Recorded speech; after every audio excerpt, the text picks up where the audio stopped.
আসসালামু আলাইকুম রহমতুল্লাহ।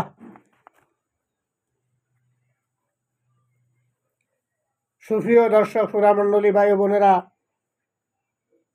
হজরত আবু হুরায়রা রাদিয়াল্লাহু তাআলা আনহু হতে বর্ণিত, তিনি বলেন, নবী করিম সাল্লাল্লাহু আলাইহি ওয়াসাল্লাম বলেছেন, যেই ব্যক্তি আল্লাহ তার রাসূলের প্রতি ঈমান আনে, নামাজ কায়েম করে এবং রোজা রাখে, সে আল্লাহর পথে জিহাদ করুক বা তার জন্মভূমিতে চুপচাপ বসে থাকুক, তাকে জান্নাত দান করা আল্লাহর জন্য কর্তব্য হয়ে দাঁড়ায়।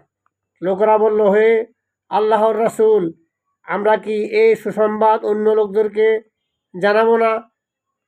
তিনি বলেন, আল্লাহ তার পথে জিহাদকারীদের জন্য জান্নাতে 100টি মর্যাদার স্তর তৈরি করে রেখেছেন। যে কোনো দুটি স্তরের মাঝখানে আসমান ও জমিনের ব্যবধান। কাজেই তোমরা আল্লাহর কাছে প্রার্থনা করলে ফেরদাউসের জন্য প্রার্থনা করো, কেননা আমাকে দেখানো হয়েছে সেটি জান্নাতের সর্বোত্তম অংশ। এরই উপরিভাগে মহান করুণাময় রহমানের আরশে আজিম, সেখান থেকে জান্নাতের ঝর্ণাসমূহ প্রবাহিত হচ্ছে। সুবহানাল্লাহ, আল্লাহু আকবার, আল্লাহু আকবার। এই হাদিসটিতে খুবই গুরুত্বপূর্ণ কথা বলা হয়েছে, অনেকগুলি কথা বলা হয়েছে। সার কথা হলো, যারা নামাজ কায়েম করে এবং ঈমান আনে, আল্লাহর উপর একনিষ্ঠ বিশ্বাস করে, রোজা রাখে, তারা জিহাদ করুক বা না করুক, আল্লাহ তাআলা তাদেরকে জান্নাত দান করবেন। পরবর্তীতে বলা হয়েছে,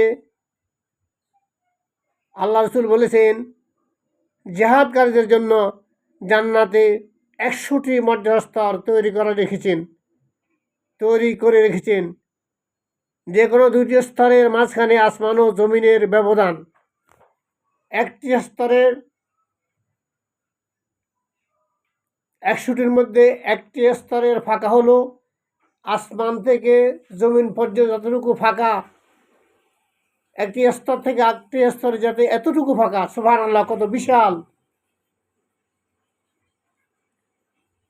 এই জন্য আল্লাহ রাসূল বলেছেন, তোমরা যদি আল্লাহর কাছে চাও তাহলে জান্নাতুল ফেরদাউস আল্লাহর কাছে প্রার্থনা করবে, কেননা জান্নাতুল ফেরদাউস হলো জান্নাতের মধ্যে সর্বোত্তম এবং সর্বোচ্চ স্থান। আর এই জান্নাতুল ফেরদাউসের উপরিভাগে মহান রব্বুল আলামিনের আরশ আজিম, সেখান থেকে জান্নাতের ঝর্ণাধারাও সমূহ প্রবাহিত হয়। সুবহানাল্লাহ। আল্লাহ আমাদেরকে নামাজ কায়েম করার, রোজা রাখার এবং আমাদেরকে একনিষ্ঠ ঈমানদার হওয়ার এবং আল্লাহর পথে একনিষ্ঠভাবে জিহাদ করার তৌফিক দান করুন।